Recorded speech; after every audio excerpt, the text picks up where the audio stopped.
دوباره شروع کنیم؟ از اول همه چیز رو بسازیم؟ چرا؟ اصلا دلیلش چیه؟ دلیل اینکه روی این ویدیو کلیک کردی چیه؟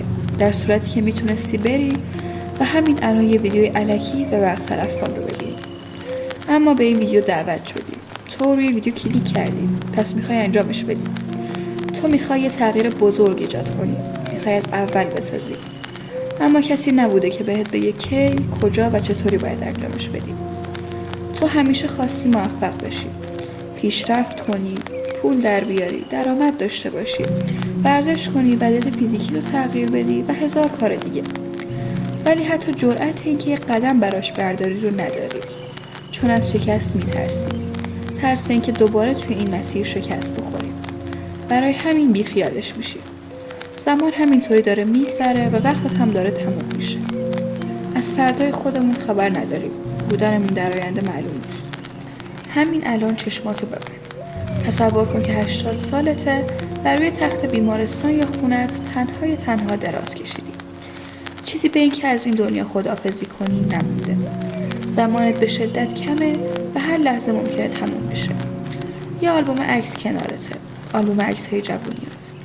برمی‌داری و بازش می‌کنی. با اولین عکس یاد زمان بچگیت می‌افتی. دوستای قدیمیت، اعضای خانواده، اشتیاق‌های اون موقع و بازی‌های بچگونه. چند ورق می‌زنی و میرسی به عکس‌های بین 15 تا 20 سالگیت. بعد از با دقت نگاه کردن با احساسی پر از ناراحتی با خودت میگی چقدر جوون بودم، چقدر انرژی داشتم، چقدر زمان داشتم، اما هیچ کاری انجام ندادم.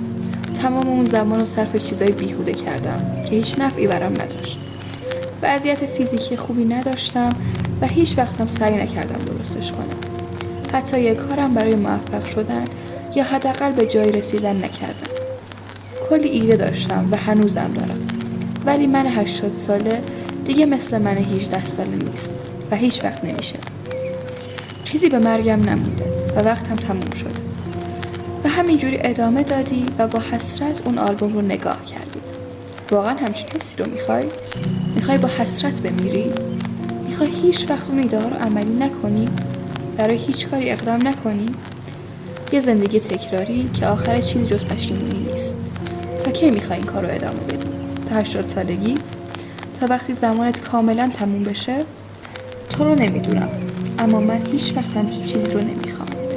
برای همین این چنل رو ساختم. فقط باید شروع کنیم. بیا با هم شروع کنیم. میدونم سخته. همه چیز سخته. شروع کردن و یا شروع جدید همیشه سخت بوده. ولی اگه بخوایم میتونیم. انسان برای هر کاری تواناست. شاید بعضیا بگن من که همیشه شکست میخورم. توانایی کجا بود؟ توانایی منظور به این که تو میتونی کار رو انجام بدی. ولی باید صبر داشته باشی و شکست رو بپذیری. چون اونم جزوی از راه توئه. از توماس ادیسون مخترع لامپ میپرسن که چرا بعد از 999 بار شکست همچنان به فعالیت خودت ادامه میدی؟ و اون جواب داد من 999 بار شکست نخوردم، بلکه 999 روش یاد گرفتم که لامپ چجوری ساخته نمیشه.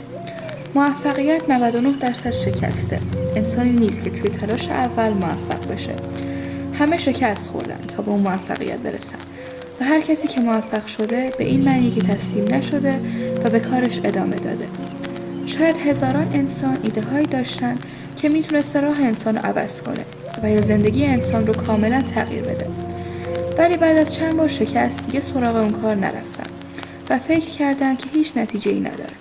اگر توماس ادیسون از ساختن لامپ منصرف میشد و بعد از چند بار شکست امیدش رو کاملا از دست میداد، ما انسان‌ها هنوز مثل انسان‌های گذشته زندگی می‌کردیم. بهش فکر کنین که اوضاعمون چقدر با الان فرق داشت. اصلا اسم اون نذار شکست. این اسم خوبی براش نیست. بذار تلاش. وقتی برای بار اول شکست می‌خوری میشه تلاش اولی. وقتی برای بار دوم شکست می‌خوری میشه تلاش دوم. و همینجوری ادامه بده. اگه بخوای زندگی جدیدتو شروع کنی، باید تغییرتو بپذیری و باید قبول کنی که باید بعضی کارها رو کنار بذاری تا بتونی پیشرفت کنی. یکم به این موضوع فکر کن. تا کی میخوای شبا تا دیر وقت بیدار باشی و روزا تا لنگ ظهر بخوابی؟ یا تا کی میخوای 24 ساعت وقتتو توی گوشی تلف کنی؟ اینجور آدما فقط نفس میکشن، زندگی نمیکنن. قدم‌های زیادی وجود داره که داخل یه ویدیو جا نمیشه. من تمام اونا رو بهت میگم. ولی فقط قسمت اولش با منه. قسمت دومش رو تو باید عمل کنی. خوشحالم که اولین ویدیومو دیدی و تا اینجا با من بودی. شروع کن. من بهت امید دارم.